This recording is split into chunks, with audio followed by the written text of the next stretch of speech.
Oh, I think I got lucky on the countdown right there. Or he's just a good producer and just I said one and he hit the button.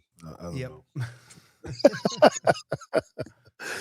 Oh man, what a great day it is, man. I'm worked up too. I'm telling y'all right now. So if you're just coming in, watching the recorded show, and you wonder what's going on with this man today, man, I don't know, my nerves are people working my nerves. The portals working my nerves. The NILs working my nerves. Alabama, all that kind of working my nerves. So, Bama Gump, thanks for coming in, getting in the chat. I'm just telling y'all, man, I'm worked up. All right, so uh, before we get too deep into it, as people continue to roll in, man, while you're coming in, go ahead, hit the subscribe button, hit the like button, tell some people we're on live. You also need to go check out Cuts by Jones, man. I'm just glad he hadn't made a Indiana Hoosiers cut yet, JT. He's been making Miami and Notre Dame and all other kind of folks, so I'm just glad he hadn't done that. But y'all support my guy there too. Thank you for supporting Teague's Take live here on YouTube. Thank you for supporting the Bama Standard. We also stream too. Great partnership and relationship there. And man, I'll tell you what, they're Marvin Constant doing his thing over there, right? I think he ready to tear down the building too, JT. I don't know. They're trying to get me to come on and have a debate a little bit, but we're going to talk about it right here on Teague's Take today. So what are we going to do? We're going to show you a little bit of film. I don't know if there's anything they really even show worth talking about. A lot of stuff is, we could be ultra negative. That's not who we are. But we try to show you the facts when there's something not so good or something that is good. 38-3, stomping by Indiana. I don't know. What do you say?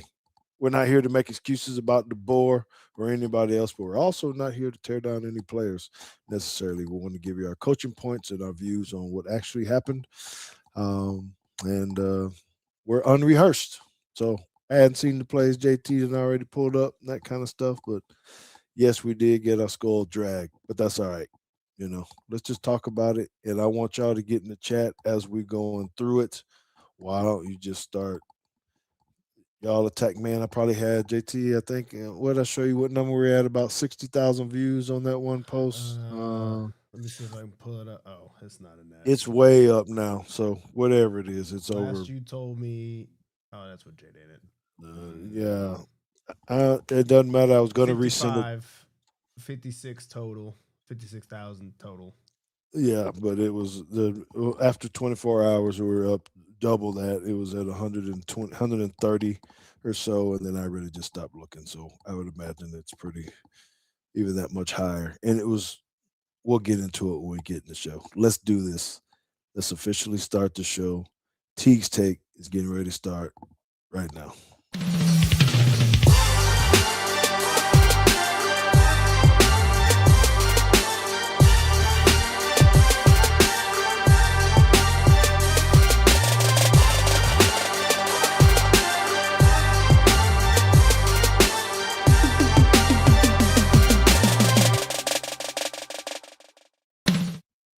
All right, welcome into the Teague's Take podcast live here on YouTube. Hit the subscribe button, hit the likes, tell everybody that we're here and that we like to tell you the truth. Thank you if you're on the Bama Standard channel as well. We love the partnership that we have there to be able to stream into multiple places, right? We're almost at 3,000 followers on our Teague's Take page. I think we're at 2992. I need at least 80 of y'all to go ahead and hit that subscribe button and put us up over the $3,000 mark.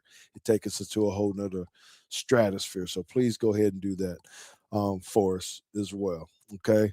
So purpose of tonight's show to be able to talk about what happened, Alabama, Indiana.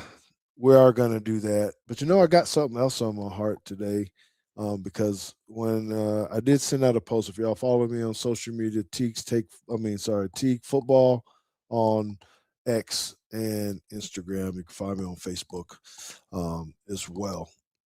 Okay, so I was getting ready to do my little post game rant because you get beat down like that, and oftentimes people want to know what I have to say. How do I feel about it? What really happened? And it was ugly. It was super ugly. Just watching it, there's things I questioned early. The fourth down, uh, go for instead of punting it, and then, things anyway. I try not to have the reaction without either thinking about it or watching the film. And so I actually went down the road of trying to be able to say, I was starting to read the comments of what people were saying about the board and the team and lack of discipline and all this kind of stuff. And so you need to remember, I'm sitting here as a coach that's been at every level in some capacity. JT sitting here as a coach, and I just don't like when people just come off the cuff with different things about coaches. And so I went down the road about what it's like to follow legendary people.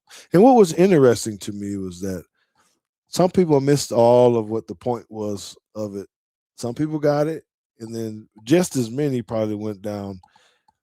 It doesn't matter. You're getting throttled and stomped and all this kind of stuff. And it really became about either one, the coach, and maybe not enough about the players. So I'm going to try to tease JT a little bit, and maybe some of you in the chat to really talk about could any of this actually be on some of the players? Is it all DeBoer, Grubbs, Womack, or are we not as talented as we might think? So when we get out of this and we're going into it, I have very inside information about how guys get stars behind their name. So we got 5 star, we got 5 star, we got 5 star, but you would be very interested to know how those come about sometimes. Okay. And that's my take. So I like to bring in our co-host, the man, the myth, the legend, all of that. He's the analytical one.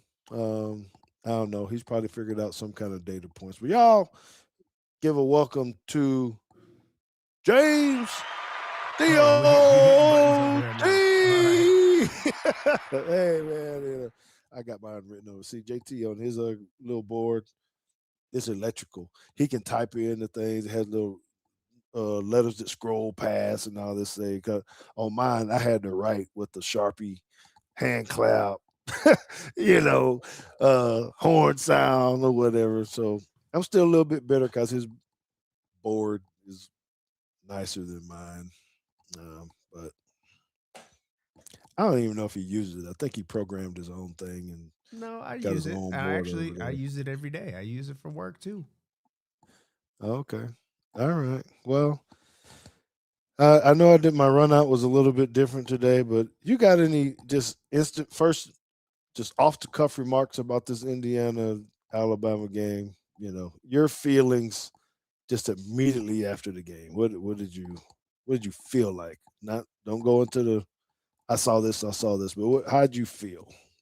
Um, I felt like, well, I mean, I didn't feel good, but I also felt that that's exactly how the game was gonna go. Um,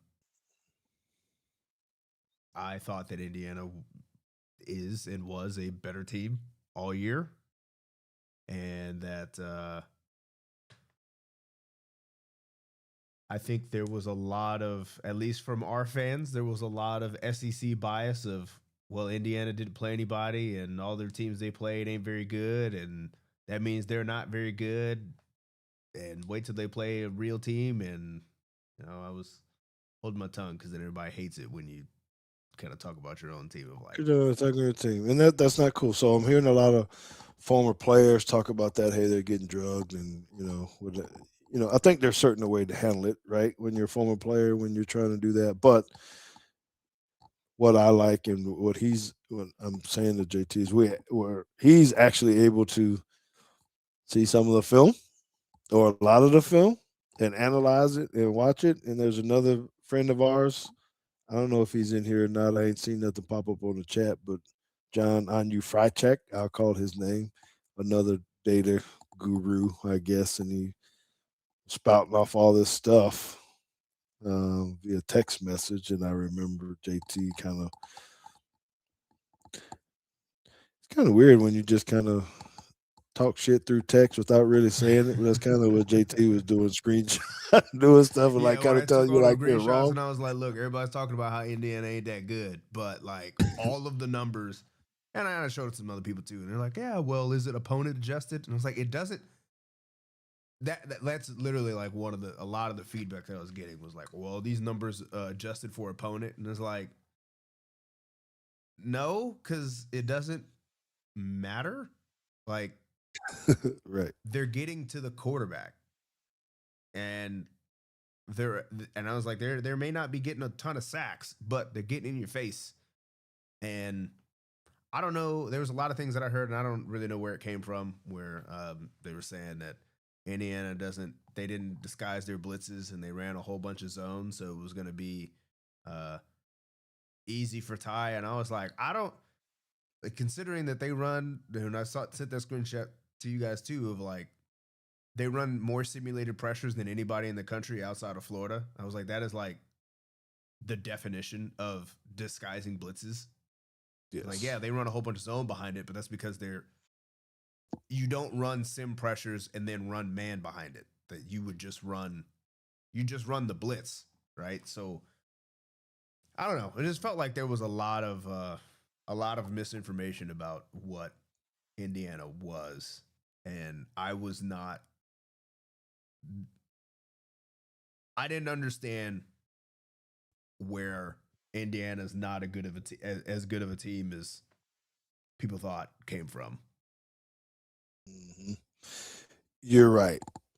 And so that's why this gets complicated and deep when we're doing this. One, do you actually know how good the opponent is? And can you believe and can you not be biased about something?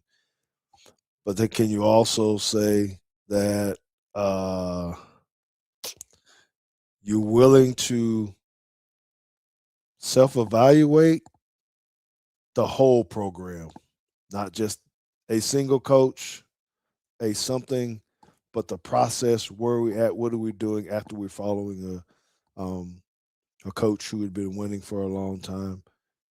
Are we evaluating the players? We as fans, right? Being realistic about how these guys are, and so I think you could be able to do well at this. So I'm hoping we can have a constructive talk about this without necessarily saying guys are sorry or that a coach sucks, but being honest about it, right? So I saw someone in one of the comments here saying about going for it on a 35, down 3-0. Yeah, that was the about that. Hey, I wouldn't have did it. You're trying to play field position. In my mind, I know JT as my defensive coordinator. I'm pretty sure if he was sitting up in the box and I elected to go for it down there and didn't do it, he probably would pull his headsets off and probably cuss through the walls real fast and then get back at it and start talking. I can understand that from a coaching standpoint, right? So they're not saying everything was Yeah, perfect well, back and and I forth. put that play on there because I think of the way it happened. Um, I was, I don't know, maybe it's because I was a bit more cynical. Um, I wasn't particularly upset about the fourth down, like deciding to go for it on fourth down. But again, and I don't know, we can debate on whether or not this was a good mindset to have if you're like on the staff. But me going into the game, I was kind of like, hey, if you, I, You think you're outmatched if you're the right, coach you without them go in, saying you're thinking that. like, hey, You these know, guys are like, better hey, than we're us. We gonna need to go. go ahead and get one, which I was fine with. I was fine with that. And maybe we should wait till we get to it. But I didn't like the play call, and that wasn't necessarily revisionist history because it didn't work. But I felt like I already knew what the play call was. And that's why I already didn't like the play call before it happened. Because I was like, I know exactly what we're going to do on fourth down. What we always do, same play. Our tendencies are kind of Right. Instead of just, I thought, especially with Witten Wildcat, I was like, ooh, I don't like this one. Like this I was like, I already don't like this. But I would have thought at least with your giant back and you only needed a yard, like just try to let him fall forward. Yeah, no, I agree. You're trying to outsmart people. They're thinking you're not going to go lateral, but that's a risk you take. Anytime you start running lateral and you don't clean up your blocks out there, or just anyway. All right. So, what do y'all think, fellas, ladies? OG in the house. Appreciate you for being here too. Um, we want to go ahead and get to some of this film. How many clips you put on here? 7. 35. Now, I just went with 7. I put the first 3 defensive plays. I think maybe 2 more defensive plays and then 2 on the offense. All right. Let's do that, and we'll talk to some other stuff. Well, all right. Okay. So this is first defensive snap. Let's go ahead. Let me get my. And I thought. I mean, obviously, we came out aggressive on defense, and I liked it. The question, literally, the question I had after the first 3 plays was like, "Are we gonna do this all game though?" Because it feels like you can't be that aggressive for 4 quarters. I mean, you living on the edge, right? So, um, first play, we're running our own simulated pressure, but we're bringing 3 off ball, and we're dropping 2 out, which is great. I mean, I like it. We actually end up nobody actually comes free, which is a testament to Indiana here. But you get push, you get pressure, and he kind of panics a little bit, and you get a sack. That's great. So I do like this. And Are you saying you? Are you saying you like the concept? I got to ask you for your head because I'm listening to you when you say it like this. Oh, you're like, oh, I like this blitz. I do Or you like the blitz. saying, I like the blitz, and I like the call coming out early. Now, I personally wouldn't do this because we're not that good yet. I don't think that we can. I mean, you bring both linebackers and the nickel. But then immediately from there, I was like, okay, that's great. But like, we're going to get back to like our basic stuff right here on second down, right? Because surely you can't keep going like this. Also, taking forever to get the play call in. yeah, I don't know what's going on. Everybody looking over the sideline. Yeah, and this They is could snap the ball. this is further. It went on into the second series, I believe, and I think that's because. And I've been guilty of it, like trying to get into the perfect play call because it seems like I feel like Womack had an idea of what they were trying to do, probably based on formation, field zone, all that kind of stuff. But sometimes you're taking too long. You just got to get into a call that's good enough. So you get another. This is the second play, and this was not good. This was not good by Xavier Brown. Very, very bad. Not good. This is like crack replace, right? He's going straight to the safety. You got to drive on a little bit. I'm not saying he's got to fly in there right now because you might get some kind of. Break that down a little bit. New beginners, crack replace. Okay. So get some arrows here.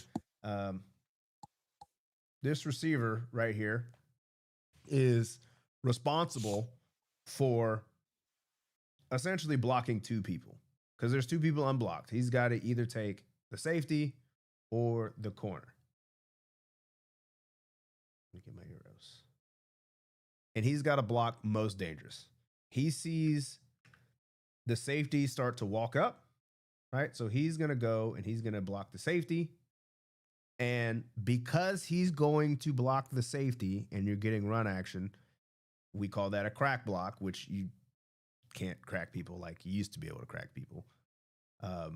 But now you have to replace because they're going They're going to go block him now.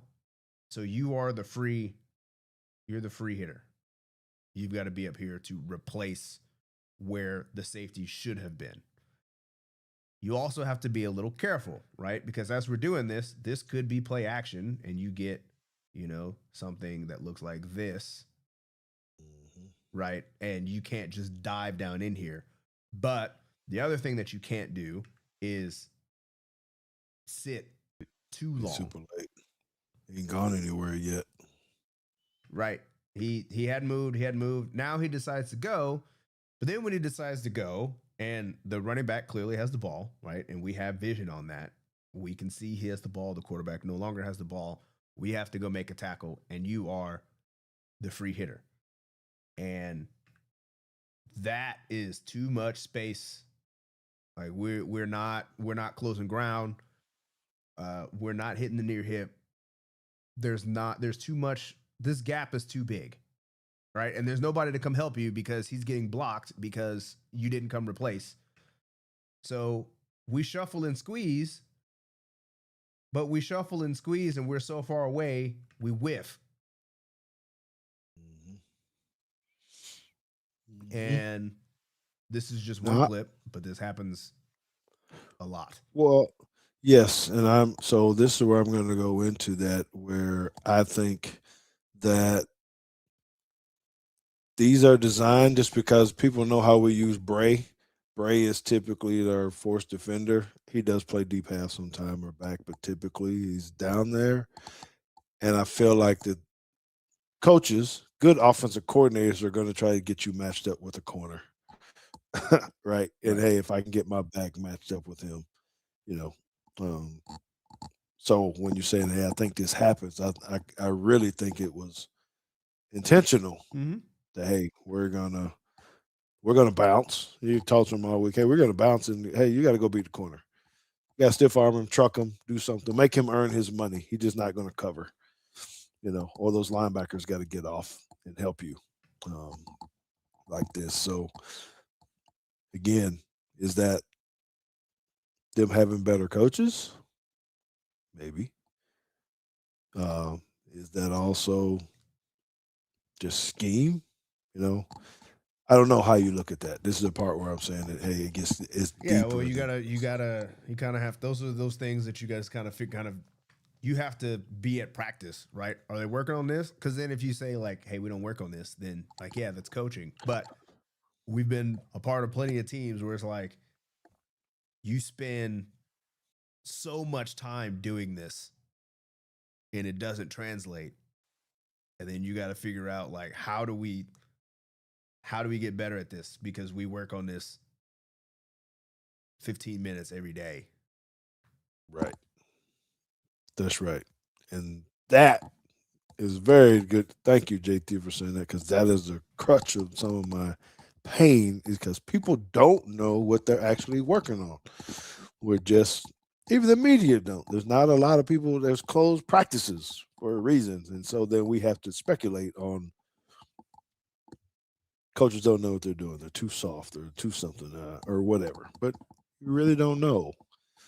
So I tend to hesitate on that a little bit because you don't even know in that case is the corner even yelling crack, because then that would be to alert the safety, change your angle, or good Lord, see how they're moving Bray around. I mean, it's like they're already just like setting you up. Yeah, and I think they're trying to get they're trying to get their pressure set, because this looks like to me that they're trying to pressure the back.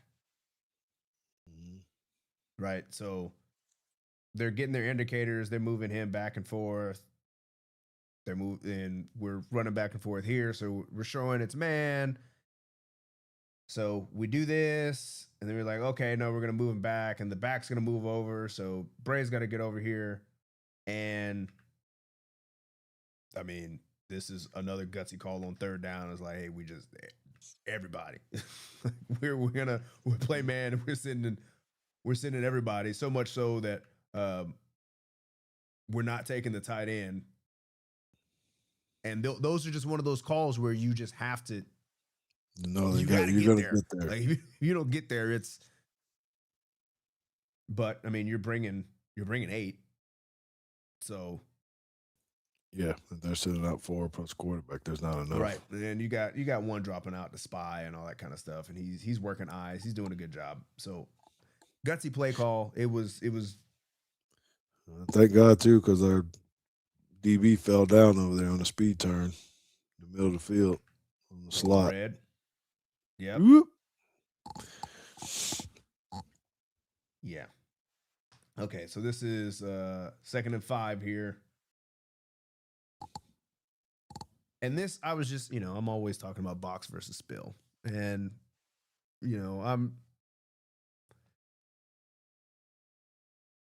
I more put this on here just because I'm like, this to me is why I like spill better.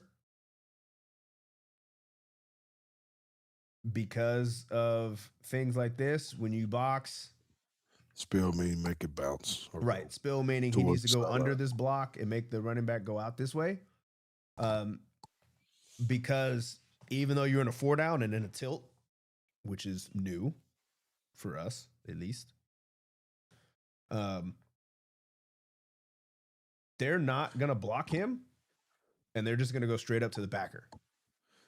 Tilt, by the way, is referring to their one technique. Yes. He is tilted towards the center.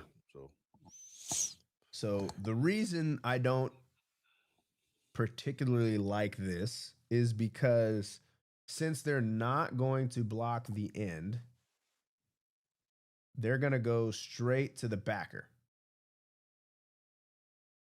And because he's going straight to the backer, who are you going to box this to? You're boxing this to a guy who's getting blocked. Right? So there's the crease in which I'm sure they're saying, hey, our safety's got to fill this. But this is one of the reasons why I prefer to spill, because this guy is actually the unblocked guy out here. Well, run it back. Let me see about our tilt here. Does our tilt get on the wrong side? No, that's not the tilt. Oh, he went across. He did go across. Yeah, it looks like a gap exchange. Yeah, it is. Okay. Just left the break.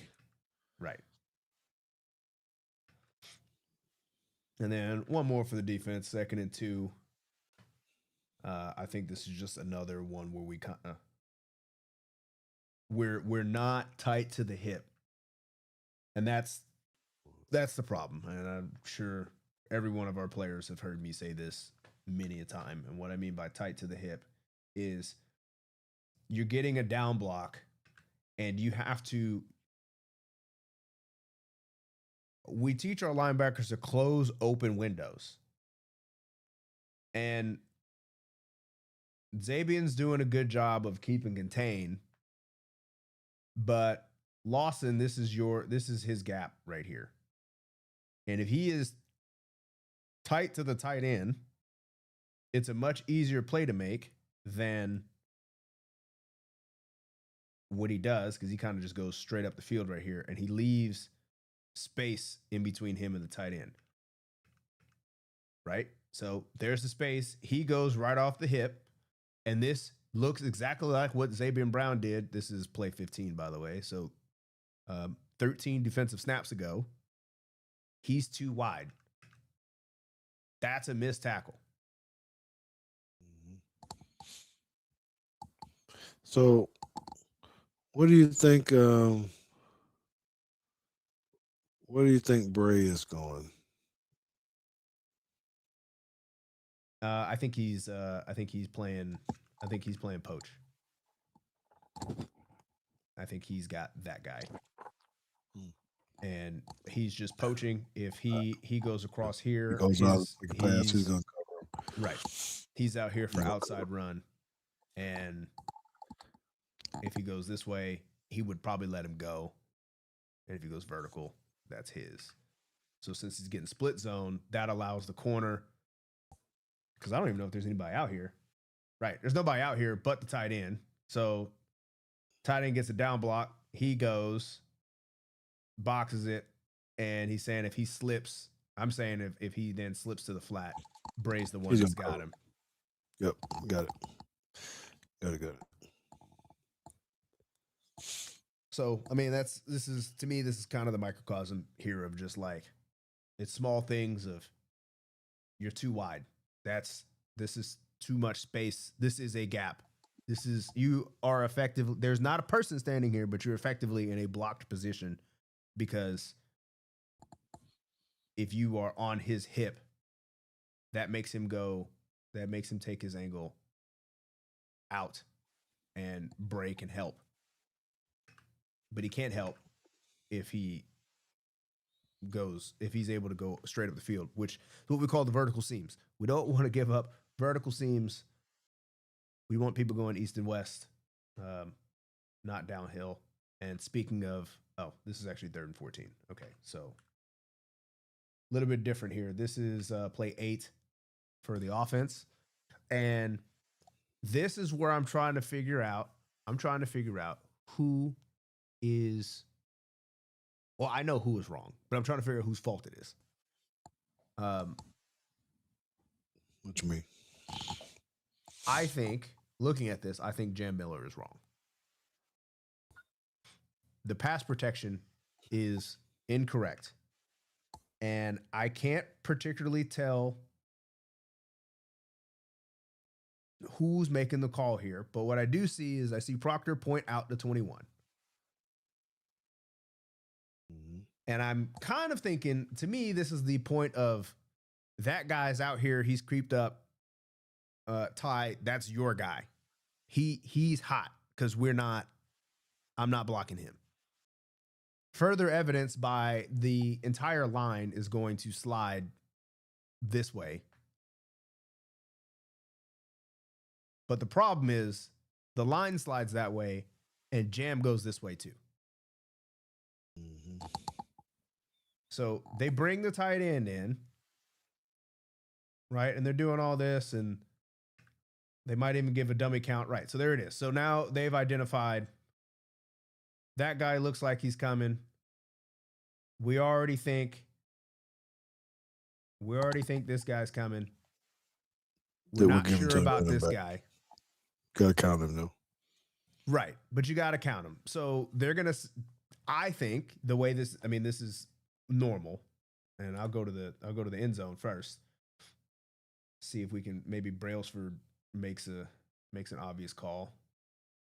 Okay, so he does, and it's subtle, but there it is. You see his little hand right here. He's pointing at number 4. So that means he's just declared the mic. What does that mean for everybody? It's really, really simple. What this means is, and I'm gonna go back to the wide copy.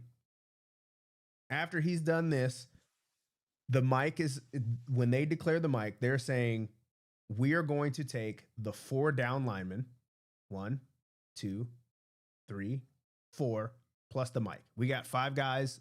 Those are the 5 guys we're gonna block. Yep. So that means now, because remember, we identified these other 2 as potential blitzers. These 2, tight end got that one at the top. Oh yeah, well, I'm saying the tight end's got the one at the top. Right. These 2 are responsible for not the line. It's either got to be the running back and the tight end or if the tight end's on a route, it's going to be the running back, and Ty is going to have to throw hot off of one of them. Okay. So then what happens is we get this blitz, and I'm gonna draw a couple arrows so we can visualize it before I run it. That guy pops out. This guy blitzes, and he pops out. And everybody kind of looks at this and says, well, Proctor didn't block anybody, so like, why wouldn't he pick up this guy? Because the guy over here left, so why wouldn't he pick up the next guy?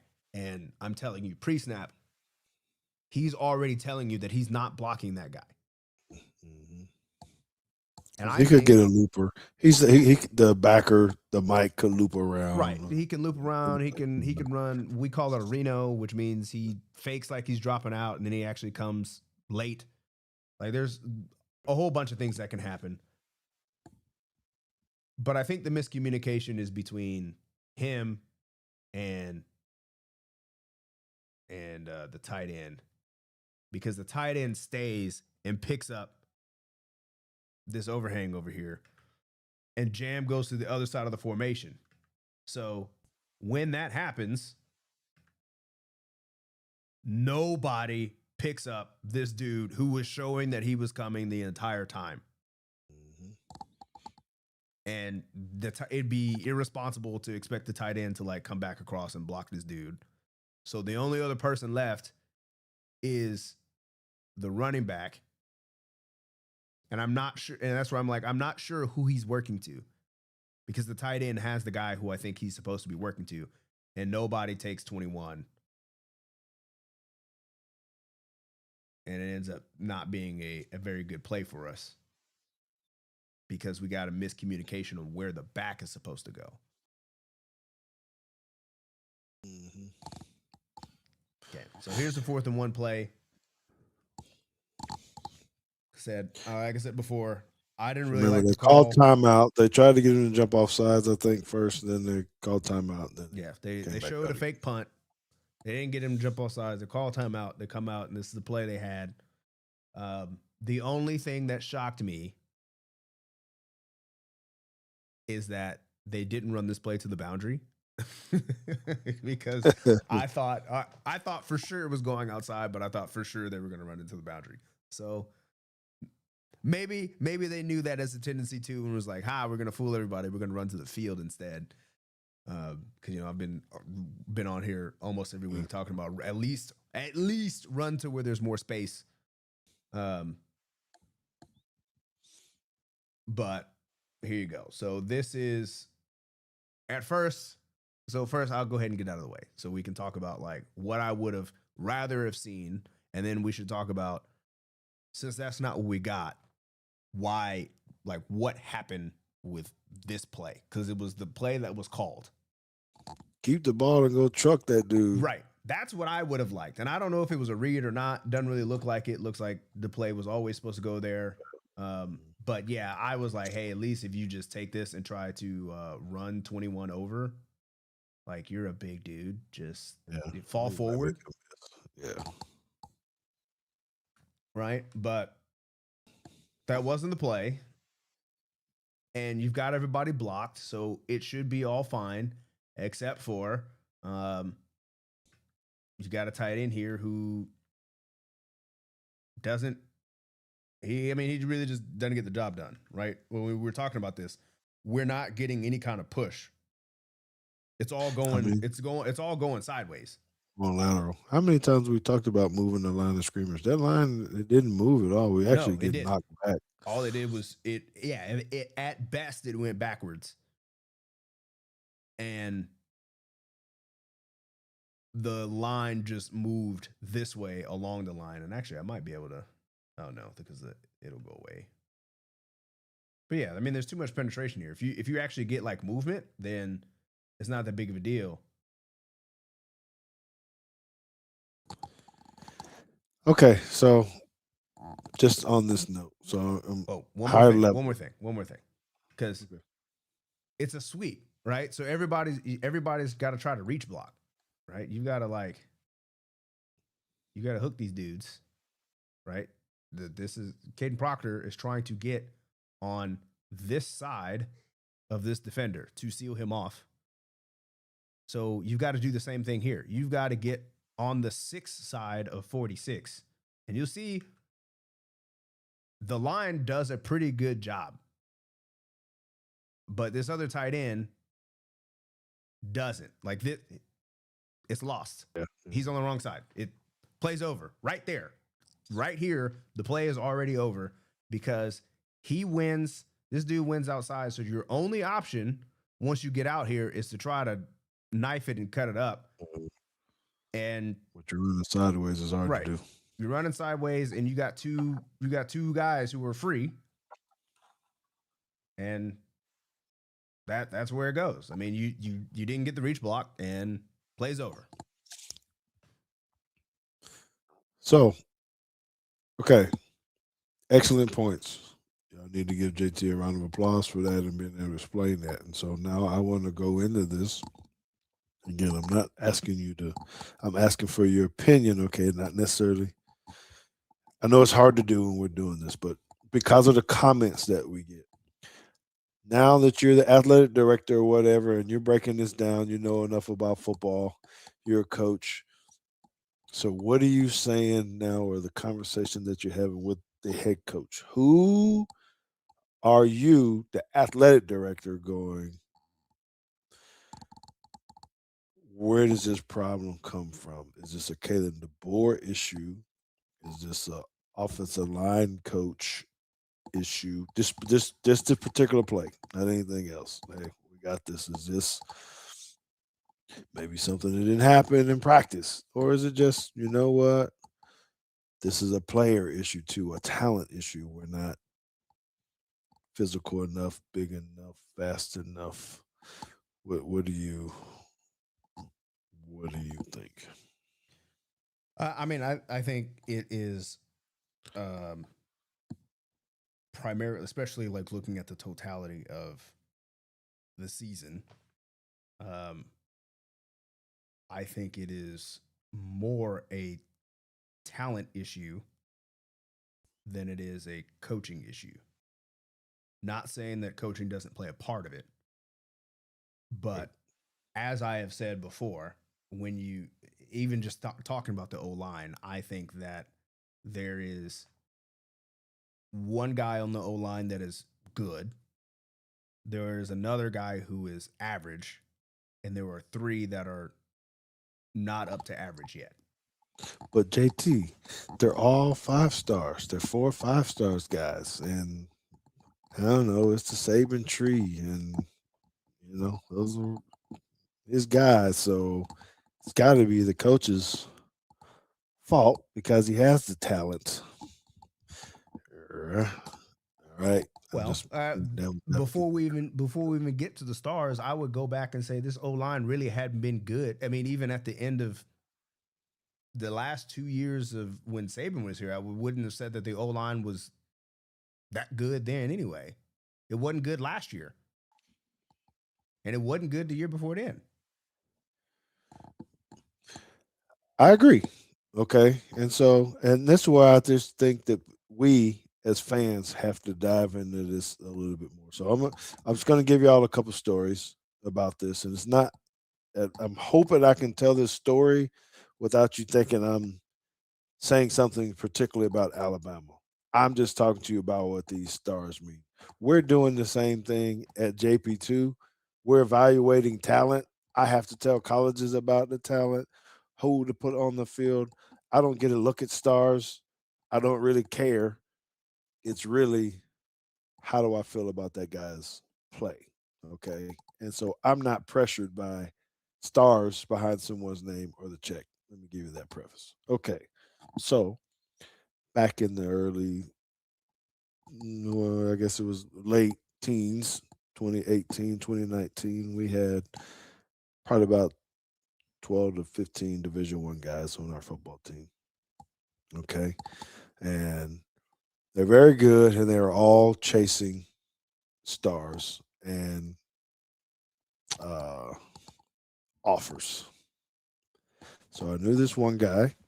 Not going to call his name or where he's from because I don't want anybody to do anything, but he's on the board, committee, the something where I don't know if people ever ask, well, where do the stars come from? Who gives these guys these stars? It's not like there's just some organization that we can point to that says, right? We think of 24/7 and all that, but there's other ways to get stars, right? So this gentleman knows some of our players, and I'm trying to help. I'm using this guy to help him get recruited. And he says, man, what I need for you to do is make sure you get him to the camp. We'll get to watch him and we'll get to evaluate him. And coach, we probably can get him, get him ranked. get us some stars because he's good. He's getting some offers, but you know what? If he gets these stars, he's gonna go through the roof and get all these other things. I'm like, yeah, cool, okay. Then he calls me back and he said, hey, yeah, and coach, I'm gonna need about $500 to, do this on his camp, and I by the time he get that, he'll be a 4 star. I already know some colleges that are offering him if he's this, that, and the other. And I'm going, well, ain't this a bitch? Is what I'm saying. You're like, really?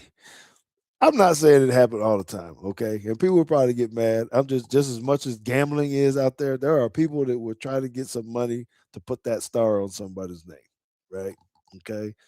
And so I'm always hesitant a little bit when I see these guys. Oh, he's 4 star. Oh, he's 5 star. And I always go, well, why?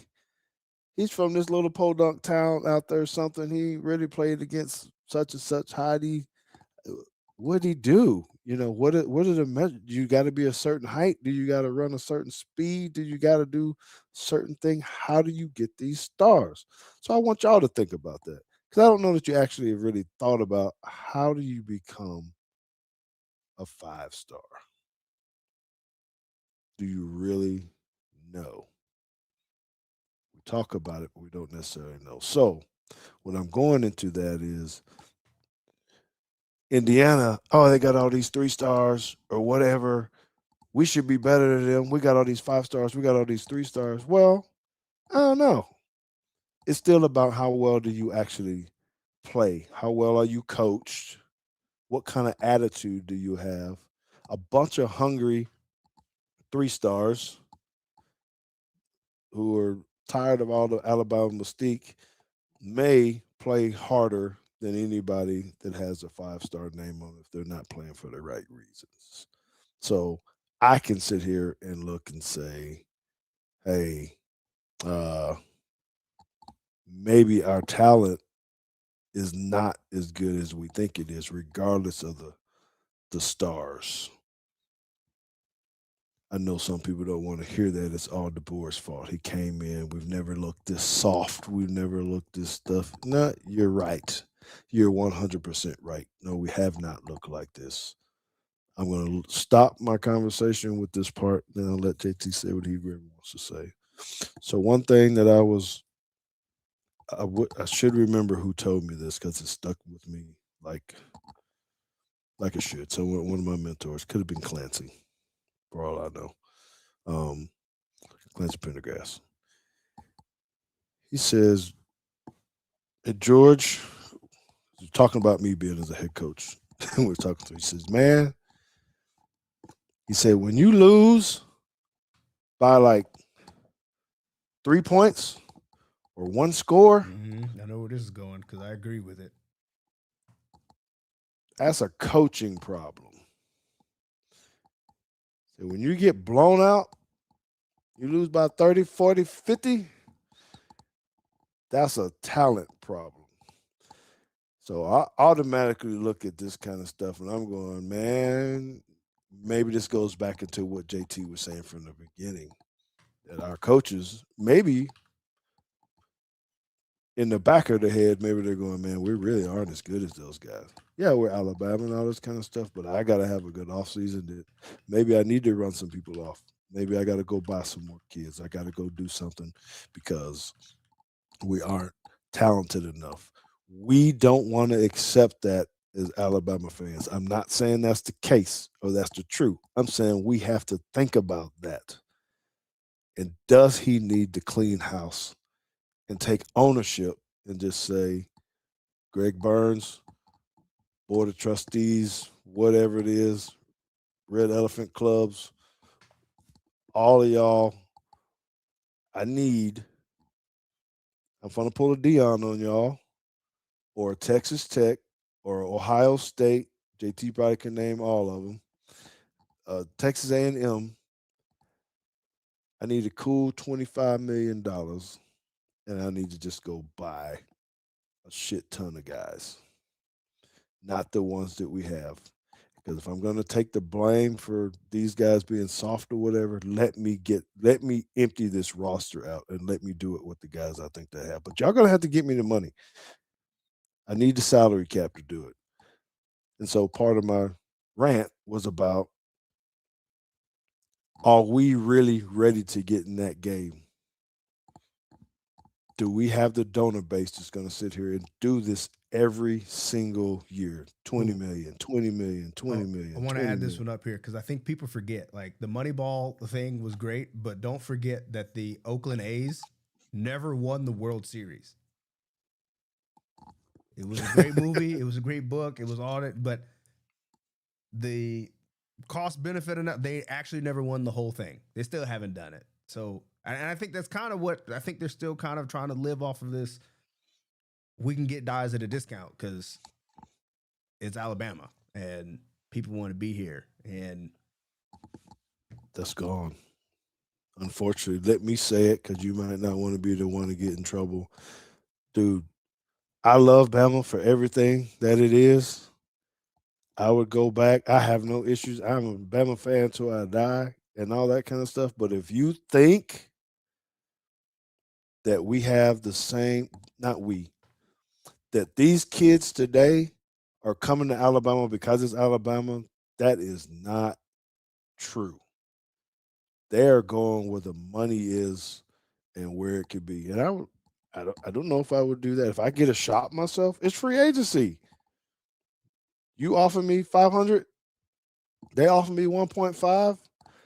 That's kind of hard for me to go back to my mom or my dad listen to me like, what? What? You finna go where and do what? Yeah, I know it's Bama, but Dad, it's Bama.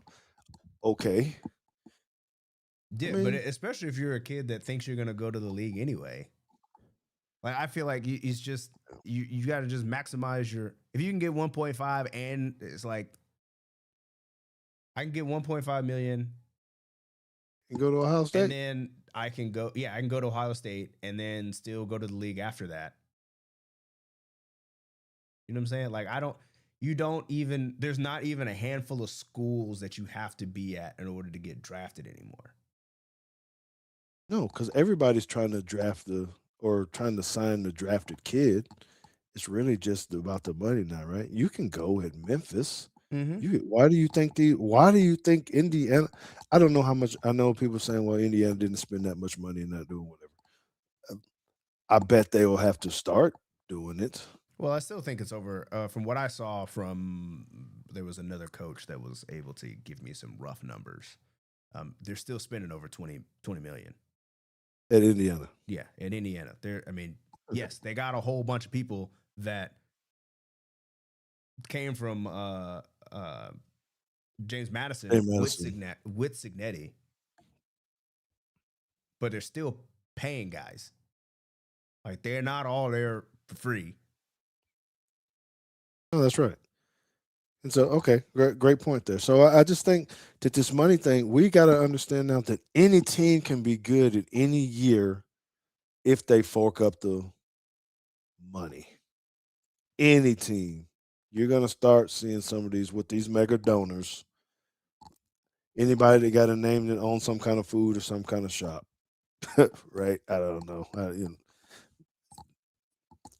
You don't think Jerry Jones couldn't go in there and just make Arkansas. Arkansas a contender next year if he just went in and said, here's $30 million, go buy some dudes. And he could do it. It's not even going to hurt him. He's not even thinking about it at all. Right? 1 year, change the whole thing. Do we got the right coach? Get your people out there in the portal, get them guys tampering, go pluck every kid out of whatever, build us a team, coach. It could happen just like that. I said Arkansas, but it could be any other no name football team. Can I say it that way? Kentucky. Oh, Mm-hmm. I'm sure they got some. Sooner or later, they're going to I be mean, like, that's all how right, I'm I tired of mean, this. it's how SMU ended up making the playoffs, and we kind of know that firsthand of how they And got we all them already know linemen. who did it. Yes. And see, we're well rounded in this, and we do know who helped SMU become really good because of funds and money. Yeah, And all one those dude, guys boast about it. One guy, one guy went and one got guy, 9 linemen for SMU, and they make the playoffs. one guy, and they do it. And he's smiling about it because, hey, that's my baby. We won because of them. Hey, you. So I'm going back to my first point. I apologize to y'all for thinking that, hey, I don't think this is always, all on the board. Um, I don't think it's that deep. He came into a situation that was hard. One, following Nick Saban. That doesn't mean that maybe he doesn't have the guys motivated or whatever. I am not saying that, but I'm saying that this is much harder for him now because of what me and JT was just laying out. You're dealing with people with money and all that. I know firsthand about Alabama. Let me put this disclaimer in there too. Because I am a small donor, very small donor to the University of Alabama. I've sat in, but I have had the opportunities to sit in on the high level donor pieces because I'm a former NFL player and they're trying to hit me up for $1 million, $2 million, right? Or whatever, too. And so I've heard every conversation about how much money we have to make to raise for football. Then you throw in basketball, boys basketball, okay? And this is when Saban was there and they were telling us, hey, we got to raise this amount of money. How many of y'all been on Yay Alabama website I've been selling on it all the bottles, time. selling cups, and blah blah blah, and they're just trying to get all these $10 and $20 deals to get something to raise the money, but they're hitting individuals up and saying, "Man, I need $1 million. I need $500,000. I need $100,000." You can't even come to this meeting if you aren't giving that kind of stuff because coach needs 20 million just this year. And so there's donor burnout too, because it's like, okay, but we didn't win it this year. Now you want me to give you another 20 million next year? So you want me to give you another $2 million to give this guy or whatever? But at the same time, someone else just offered him 2 million. One, because they don't like you, or whatever. They're just trying to mess with you because they can, because they hate the other donor. I don't know, man. It's just messy. It's just messy. And it's too hard. I used to think I wanted to go coach some college football, JT. I don't want to do this now, man. I mean, not knowing who your DBs are or what you're gonna do, that they're gonna walk in and just say,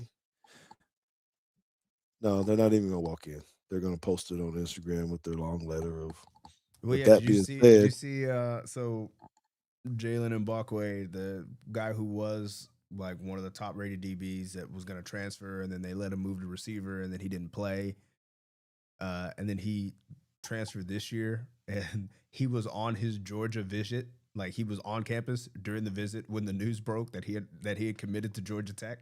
yeah. See, this is crazy. John on your fried check. We're glad to see you here. I will give a shout out to EA Alabama.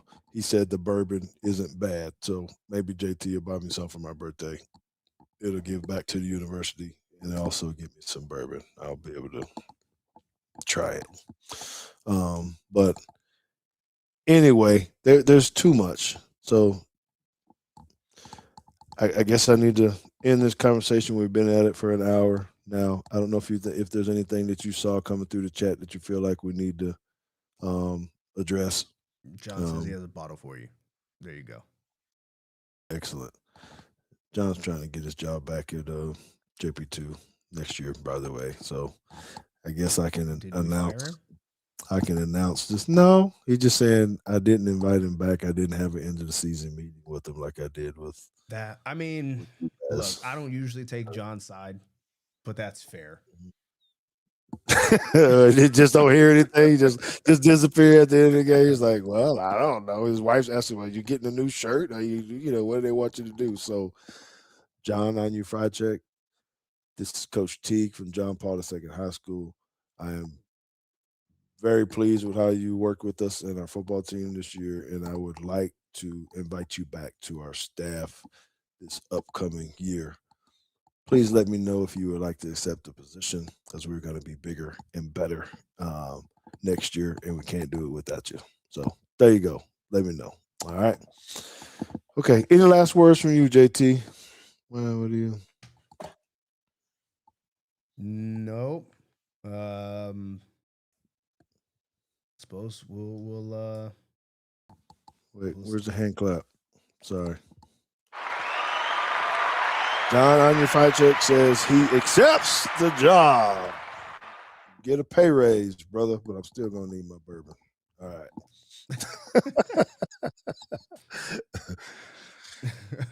Agent K says, thank y'all for not reviewing the whole game. I might have had to go buy a new phone. Yeah, I mean, my hard drive corrupted when I downloaded it off the drive today, so I had to get a new one. Uh, so no, I'm kind of just glad it's over. I guess we'll see, what comes through in the off season. See if there's any staff changes. I guess the question for you though is like, how soon do you wait to start trying to, or how long do you wait if you are going to make a staff change? If you're going to make position code changes and all that kind of stuff, how long do you wait before you start letting people go? Well, this is tricky. I'm going to answer this, but here's the thought process that I got to think about. Who are we recruiting right now that's going to come because of one of those coaches that I might want to be able to get? That if he's not there, that he's not going to commit to me and sign. So am I going to be an asshole, sign this kid, and then fire the coach, knowing that he came for the coach No, he ain't come for the coach. He came for the and the paycheck money, anyway. So, right? And does it matter in college now if they're not coming for coaches? What you're doing that? Do I need to go ahead and get rid of them just so a coach is in place so you can say, hey, this guy's going to develop you or coach you or get you to the pros? Has all that really gone out the way now that it's really just about money? I don't care who the coach is, right? How much does that really play into mhm. it? Because they're recruiting, but is it the general manager that's really recruiting the guys and going, I see you in the portal. I got $2 million for you. Do you want to come? How much has recruiting changed? It used to be you loved the coach, they sold the scholarship, the school, the education, your degree. How much of that even happens now? Do they even care who the coach is? Do they care that it's DuBois or name any other school? Do they really care? Or is it really about the money? So, to answer your question, if it's me and where I'm sitting at, I think I'm letting go of the coach that I need to get rid of as soon as possible. We are in high recruiting season. I need people to see that I am making a change. I need the fans to know, oh no, that wasn't acceptable. I didn't like what Grubbs did. I didn't like what the board did. I didn't like what the position coach did or whatever. You got to go. Sorry. There might be some contractual things in there that the Mhm. university doesn't like, so we got to pay. We just gave you whatever. I don't know what the number they gave him. Let's just say, hey, you had $1 million in salaries and you're just going to let him go, and it's guaranteed. So now I got to pay this other staff. Sounds. I don't know if college coaches stuff is guaranteed like pros are, but I've imagined it's probably gone that way. Probably, maybe. So you got to worry about that piece too. That you're sitting in there and now you're saying, man, I need another cool. That's probably hard, but just if it was just straight up, I need to let him go now and get it just so people see change is coming, right? One way or another. I didn't like it either. We shouldn't have been that predictable. We shouldn't have been. I don't know because you're gonna lose a coach anyway. Okay. Um, any other questions, JT? Nope. Okay. And this is what I want you to do. My closing remarks. I think this would be fun, and I wonder. This probably would light up the chat right now, but I think this would be fun. I'm trying to figure out how to put it in the on social media. Maybe I could do it. This would have What if been if there I had was if I had an ad button, like to just roll ads. That'd be a great time to just. yes? So what if there was a coaches portal? I'm out. I'm jumping in the portal. Come get me. I mean, even Which head coach oh, are you coming to get if you're at Alabama? Everybody's saying get rid of these guys. If there's a coaching portal out there, you squeeze the board out. and I got to replace a head coach. You got to replace a head coach. Who, I don't know. There's 4,000 kids in the transfer portal. 4,000. That's ridiculous. But let's just, how many coaches is there in Division One? Assistant coaches, head coaches. Let's just narrow it down. So if there's 100 head coaches, there's 265 Division One schools. If we only took the head coaches, there's 260 coaches in there. Who are you gonna go pluck and say we want you to come coach? And I can pick anybody, or I got to pick somebody that I think I can actually convince to leave.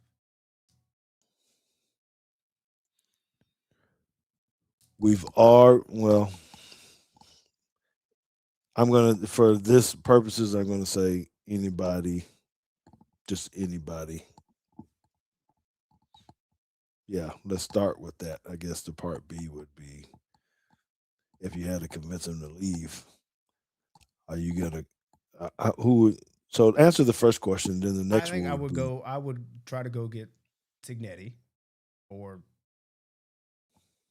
Kirby, but neither one of them are leaving. maybe same thing you might have said about Lane Kiffin or No, I something. think I think If LSU is you come with the objectively a right better money, job. if you come with the right money, well, okay, okay, No, so you're I doing don't. that. All right, but is Alabama today a better job than Indiana? Saying, hey, I'm going to go get him. They're I th- probably going to want to keep him. You're going to have to guarantee him NIL money. It's not even NIL money. We need to right. stop I doing think that. short of that, I You think gotta if Alabama guarantee is him not, salaries. You I think if gotta say, Alabama I'm is giving not you going to say, 21. "Hey, here's your pool of money that you were going to be able to spend every year," then no, I don't. I wouldn't consider it a That's better some funny job. shit. Somebody put Matt Uber flus. I don't know if that's a joke or if that's for real. That's funny though. Good one. See, and so that's the whole thing now. Now you're negotiating is different. Yeah, I come to Alabama, but what? How am I going to get these guys? Yeah, I I mean, to me, need it's a like taking a I job need and a twenty asking, like, million what's dollar what's the person. benefits package? Like, am I coming here and then I got to pay for my own insurance? Because that's not happening. Like, yeah, you pay me more, but like, you're not. Yeah, thank you, Fred. That's a good one because it's just. I mean, the pressures are different. Everybody wouldn't want to come, and you got to say.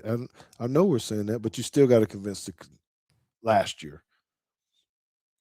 It would be why would I want to come to Alabama because I'm following Nick Saban. I bet you that happened to some people. There's one guy strong enough to say, "I go on this challenge." I know that we had a whole lot of options to be able to do that. Now, maybe it's going down. Now it's back to this negotiating thing. Hey, bro, I need 10 million, 15 million, and I need 20 million to get to my players. You know, and a new whatever weight room. I don't know something. So it's just I just think it's too difficult. Um, but some people love that challenge. That's why I took the job at JP2 as well. Right, I took the challenge. Um, so all right then. Well, if you don't have anything else, I think this is a great one. I do appreciate you guys for everything that you do for us. This is actually going to close out our season 6. I keep forgetting what this is. That's what I have it Mm-hmm. in our deck. It's a 6th season. So we really won't be pushing out much stuff like this. Maybe we have just some impromptu stuff because of Indiana beating up on somebody. I don't. Again, maybe we bring that back, but you guys mean the world to us. We couldn't do it without you guys. So stay tuned to us though. Stay locked in to Teague's Take podcast, but also Yes. make And sure if you you're on the Bama Standard, go over to our I need he said 8. I forgot to correct him when I jumped on. It was actually 6. So I need 6 of you to go to our channel and just see if you hit the subscribe button. And if you haven't, just hit it. just hit it. It doesn't cost you anything. Just and if you have already hit it, tell one of your buddies, hey, just do me a favor, go hit that Teague's Take button. Even if you're not watching it, Yeah, just even get if you us don't over want, know. even if they're not watching it, tell them to turn the bell off. Whatever. You gotta hit it. You gotta set reminders. Just hit it. Just get it as a $3 grand. That would be awesome. We love that very much. Hit the sub button. As you're saying. Okay. So Yeah, let me hit the um music. yes. Because we're ready to get up out of here. This is gonna conclude season 6 for us. We're gonna be back next year, give you the same type of stuff. So just like I said, hit me up on social media at Teague Football. Stay tuned to everything going on. This is Teague's Take. We love Alabama football. We love everything Alabama, and we love you, the Alabama fans and Teague's Take fans. With that, he's JT. I'm GT. This is Teague's Take. We're out.